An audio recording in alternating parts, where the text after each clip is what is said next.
Welcome to another episode of Hansen Athletics Radio.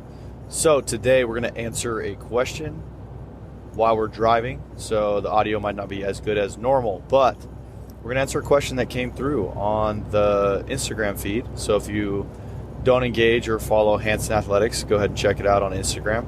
That's where we put a lot of our content, educational videos, and talk about our online training programs and remote coaching that we have. So go and engage on Instagram with Hansen Athletics. The question that came through was in regards to squat depth. So I don't have it pulled up right now, but the exact question was, there's two different camps there's multiple different camps, but there's two main arguments to squatting. So one will be, that full depth ass to grass position is the most important position. Number two is going to be even all the way to the extremes of the knee shouldn't go past the toe, and squats are going to look a lot different between depending on who's coaching you and what their belief is and how they base their philosophies. So the question was, which of those is better? Okay, and that's not really the way that we approach it or look at it at Hansen Athletics, and that's why I found it very intriguing to answer this question, to give you guys an insight into, this is just one example of the way we look at our clients, our athletes, whether they're at the gym or remote, and assess really what they need. And this question has a dynamic answer, not necessarily what you would expect. So first and foremost, it's important to start covering, why are these different opinions and variations of what's the correct way to squat. Okay, I want to say real quick, the ass to grass probably has become more and more prevalent with the spawn and continuation of CrossFit, which makes sense because in CrossFit, if you're familiar with it or you've been to a competition or you've watched it on TV, most people have some exposure to it at this point. CrossFit has a standard for their squat, which is necessary so that they can have a rule to judge the squat by, to have people compete in the squat. All right, so that is something that is a very valid argument in terms of you have to squat to parallel or below for a CrossFit athlete. If you're a training CrossFit athlete, you need to make modifications, changes based on their body, their anatomy, to allow them to get to the correct standard to actually have their reps count. So in that realm, talking about the squat needs to be ass to grass or below parallel to a degree, it's valid and it makes sense. Okay. Now, and we agree with that. If I'm training a CrossFit athlete, if I'm training an Olympic weightlifter, that position is entirely necessary and something they are tested on daily and in competition. So there needs to be an approach to that allows the athlete to get into those positions, and it's important at that point. Okay. Another reason, let's talk about more of a strength and conditioning perspective. I was involved at Utah State. They front squatted a lot over the back squat and have a very high emphasis on knee driving over the toe and a very extreme depth position. Hamstring, just imagine the hamstring sitting on the calf. That's the ideal. We use wedges, we use any kind of heel implementation, weightlifting shoes to be able to get an athlete into that position. So the mindset on that is the athletes are going to be in positions on the field that require a knee over toe position. So strengthening that position, opening up the ankle mobility, and getting them frequently into that position and lengthening the tendons and strengthening the muscles in that extreme range of motion is necessary, and very much so can be argued for with athletes. Okay, so that's another group of people that could be on that side of the ass to grass. Other side, opposite side, you've had some which I want to just preface this with, we don't agree with the idea that the knees going over the toes is bad for the knee. It doesn't make any sense whatsoever. The research shows that it's kind of just a false statement, but getting the knee over the toe is necessary because that's where we live and breathe in sport and in life. Okay, so there's been some camps that are on the opposite side where you might have been told when you squat to not let the knees go over the toes.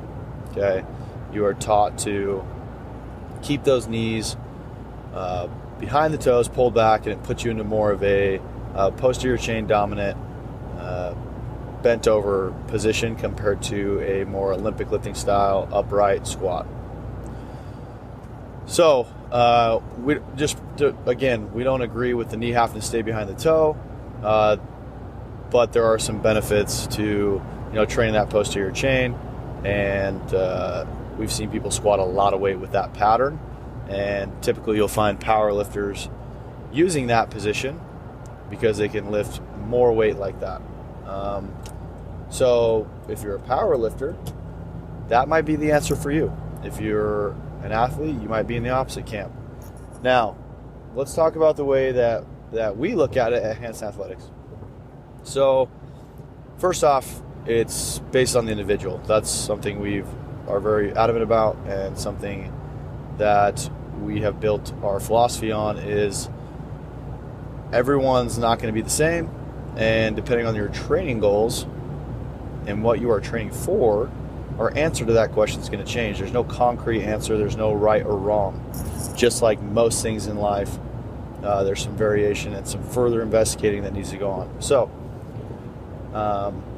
that's first and foremost. We don't belong in one camp on this. We believe that there's multiple answers to this question.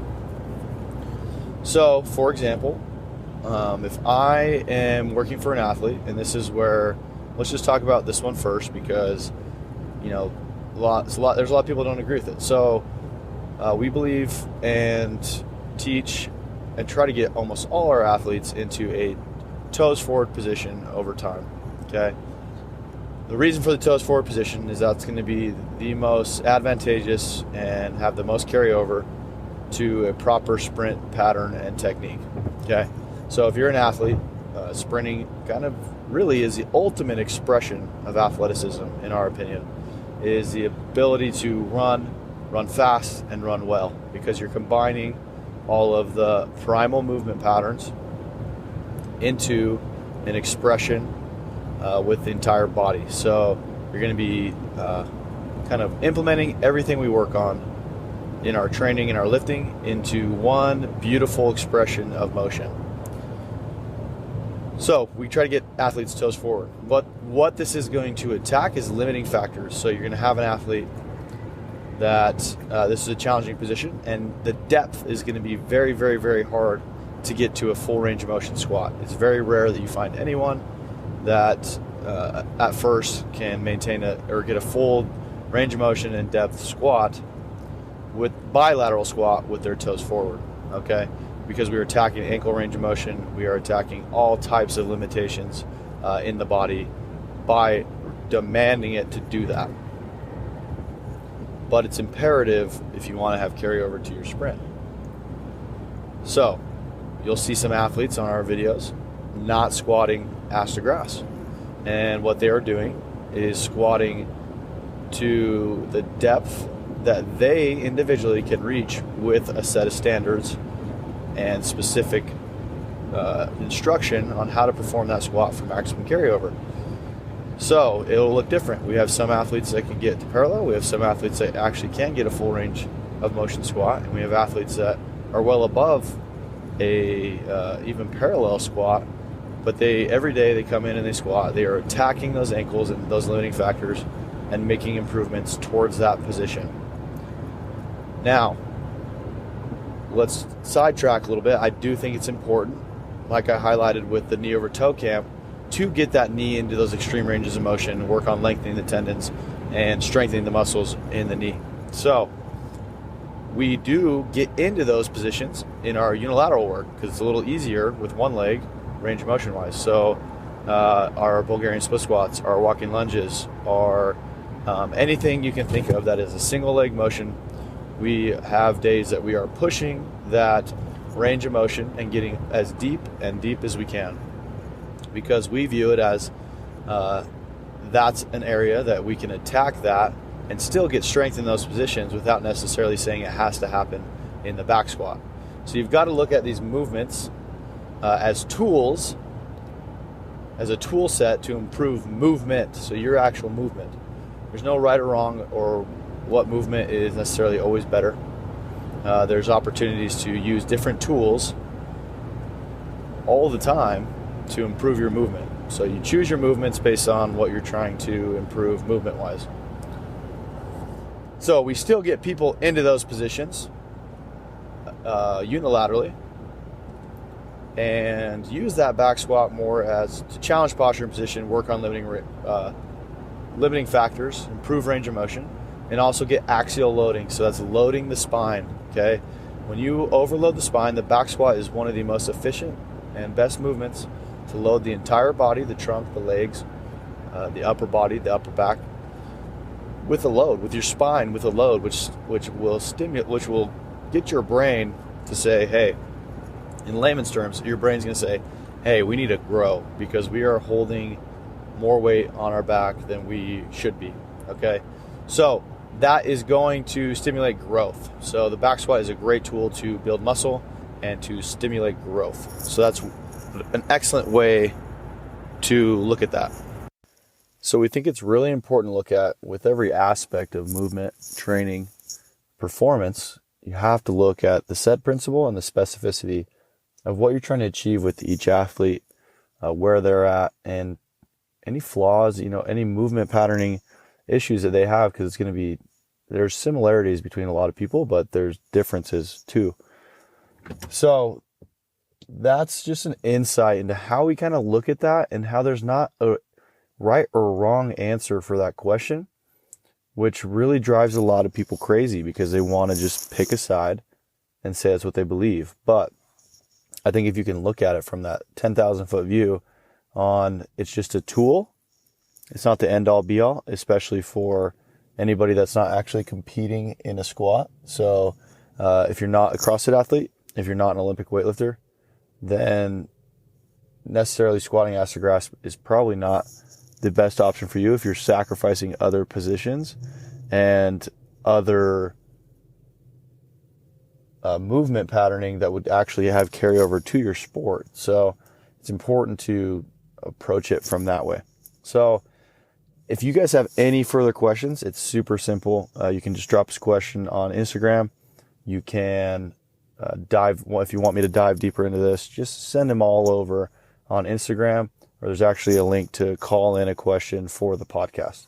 So check out the show notes, drop a question if you'd like, get on Instagram.